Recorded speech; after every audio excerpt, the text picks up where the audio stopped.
এভাবে তিনি গ্রামের অধিকাংশ বাড়ি পরীক্ষা করে কাউকে সেখানে না পেয়ে যেন এক অদ্ভুতের পরিস্থিতির সম্মুখীন হলেন। এবার তার শির দ্বারা বেয়ে এক হিমশীতল আতঙ্ক অনুভূত হতে থাকলো। বুঝতে পারলেন এই মুহূর্তে এখানে তিনি একদমই একা অবস্থান করছেন। তখন তিনি অজানা আতঙ্কে ভীত হয়ে গ্রাম থেকে দ্রুত বেরিয়ে এলেন। কিছু দূর যেতে নিরাপত্তা বাহিনীদের টেলিগ্রাফের অবস্থান দেখে নিরাপত্তা বাহিনীর কাছে এই ঘটনাটির বিস্তারিত লিখে পাঠালেন। হ্যালো বন্ধুরা, রহস্য বিচিত্রার আরও একটি নতুন ভিডিওতে স্বাগতম। বন্ধুরা, এই জগৎটা সত্যিই বড় রহস্যময়। এ জগতে এমনও কিছু বিস্ময়কর ঘটনা ঘটে থাকে যেখানে আধুনিক বিজ্ঞানের প্রায় সবটা ব্যবহার করেও ঘটনাটির জট খোলা সম্ভব হয়ে ওঠে না। তেমনি অমীমাংসিত রহস্যের চাদরে মোড়ানো একটি অদ্ভুত ঘটনা হলো হঠাৎ করে আঞ্জিকুনি জনপদের অদৃশ্য হয়ে যাওয়ার ঘটনা। হ্যাঁ বন্ধুরা, আঞ্জিকুনি নামক গ্রামে থাকা প্রায় 2000 মানুষের একটি জনপদ মাত্র এক রাতের ব্যবধানেই কোথায় যেন পুরোপুরি অদৃশ্য হয়ে গেছে। এই রহস্যময় জনপদের অদৃশ্য হওয়ার ঘটনা নিয়ে আমাদের আজকের আয়োজন। চলুন বন্ধুরা, ভিডিওটি শুরু করা যাক। বন্ধুরা, 1930 সালেরও কিছু সময় আগে কানাডার কিভালিক অঞ্চলে আঞ্জিকুনি নামক তুষারময় একটি হ্রদের অবস্থান ছিল। সে সময় মিঠা পানির মাছের খুঁজে এস্কিমোর ইনুইট সম্প্রদায়ের এক অনুসন্ধিৎসু বৃদ্ধ জেলে এখানে আগমন করেন। তিনি এখানে এসেই হ্রদটির অগভীর তলদেশে মাছের বেশ সরগরম উপস্থিতি টের পেলেন। তখন তিনি হ্রদের একপাশে তাঁবু খাটিয়ে তার পাশে কিছু ডালপালা সংগ্রহ করে আগুন জ্বালালেন। এখানকার হিমশীতল কনকনে ঠান্ডা পরিবেশে বেশ কিছুদিন অবস্থানের পর তিনি তার জন্য অপেক্ষায় থাকা নিজ গোত্রের লোকজনের কাছে খবর পাঠালেন।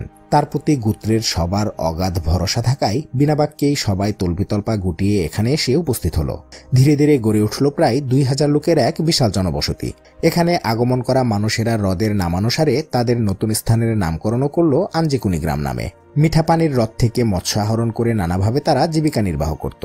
এই জনপদের লোকেরা ছিল খুবই অতিথিপরায়ণ। তাই এই আঞ্জিকুনিদের আতিথেয়তায় এই এলাকার পাশ দিয়ে ছুটে চলা পথিকদের আনাগোনাও বাড়তে থাকে। এভাবেই ধীরে ধীরে এই গ্রামটি আশেপাশের অঞ্চলগুলোতে বেশ পরিচিতি লাভ করে। এরই সূত্র ধরে জুলেবল নামের একজন কানাডিয়ান শিকারী মাঝে মধ্যেই এই আঞ্জিকুনি গ্রামে ঘুরতে আসতেন, যার ফলে এখানকার বেশ কিছু পরিবারের সাথে তার বেশ সখ্যতাও তৈরি হয়েছিল। এমনিভাবেই 1930 সালের নভেম্বর মাসের প্রচণ্ড শীতের এক জ্যোৎস্না ভরা রাতে এই কানাডিয়ান শিকারী মদ্যপানের উদ্দেশ্যে আঞ্জিকুনি গ্রামে এসে উপস্থিত হন। অনেকদিন পর এই গ্রামের মানুষগুলোর সঙ্গে পুনরায় দেখা হওয়ার সাথে সাথে তাদের সাথে চুলায় মদের চুমুকে জমিয়ে আড্ডা দেওয়ার কথা ভেবে তিনি মনে মনে বেশ উচ্ছ্বসিত হচ্ছিলেন।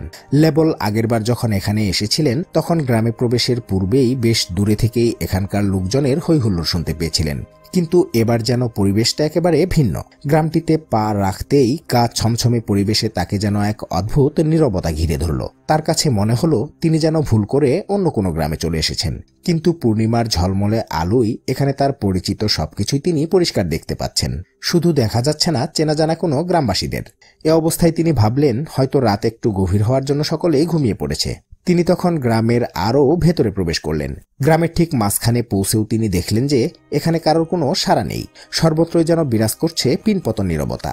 তিনি ভাবলেন এমন তো হওয়ার কথা নয়, কোথায় গেল গ্রামের বাসিন্দারা? এমনই নানা ভাবনা ভাবতে ভাবতে তিনি পরিচিতদের ঘরের কাছে গিয়ে তাদের নাম ধরে জোর গলায় ডাকতে লাগলেন। তার ডাকে সাড়া দিয়ে কেউ বেরিয়ে আসছে না দেখে একটি ঘরের দরজায় তিনি আলতো করে ধাক্কা দিলেন। দেখলেন দরজাটি ভেতর থেকে খোলা এবং ঘরের মাঝে এলোমেলোভাবে বাসিন্দাদের ব্যবহৃত তৈজসপত্র, কাপড় চোপড় সহ আরও নানা কিছু ছড়িয়ে ছিটিয়ে আছে।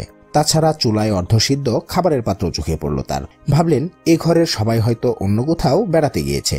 তাই তিনি আরেকটি ঘরের দিকে পা বাড়লেন, কিন্তু সেখানেও একই ঘটনা। এভাবে তিনি গ্রামের অধিকাংশ বাড়ি পরীক্ষা করে কাউকে সেখানে না পেয়ে যেন এক অদ্ভুতের পরিস্থিতির সম্মুখীন হলেন।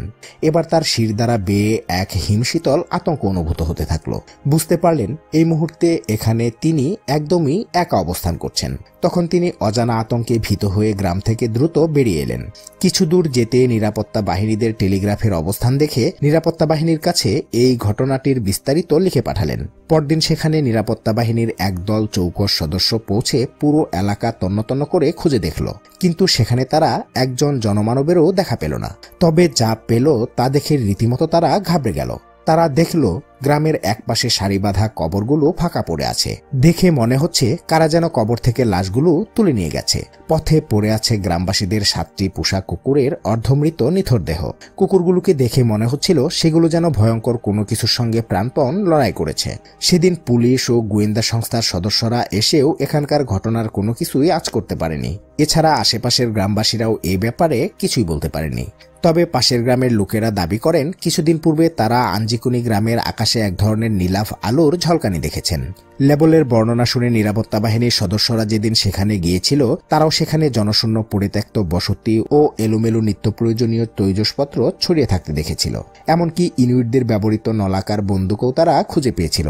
তবে গ্রামবাসীদের কাউকে আর কোথাও খুঁজে পাওয়া যায়নি। আজ পর্যন্ত আঞ্জিকুনিদের সেই নিখোঁজ রহস্যের কোনো সমাধান হয়নি। বিভিন্নভাবে তদন্ত করেও আঞ্জিকুনিদের একেবারে উধাও হয়ে যাবার রহস্যের কোনো কুলকিনারা কেউই করতে পারেনি। তবে ধারণা করা হয় হয়তো আঞ্জিকুনির অধিবাসীরা এমন কোনো অতিপ্রাকৃতিক ঘটনার সাক্ষী হয়েছিল যার রহস্য আজও অজানা এবং হয়তো চিরদিনই অজানাই রয়ে যাবে। তো বন্ধুরা, আজকের ভিডিওটি এই পর্যন্তই। ভিডিওটি আপনাদের কাছে কেমন লাগলো তা অবশ্যই কমেন্টে লিখে জানাবেন। ভালো লাগলে অবশ্যই একটি লাইক দিবেন আর চ্যানেলটিকে সাবস্ক্রাইব করে পাশে থাকা বেল বাটনটি অন করে দেওয়ার অনুরোধ তো থাকলোই। কথা হবে পরবর্তী ভিডিওতে। ভালো থাকবেন সবাই, ধন্যবাদ।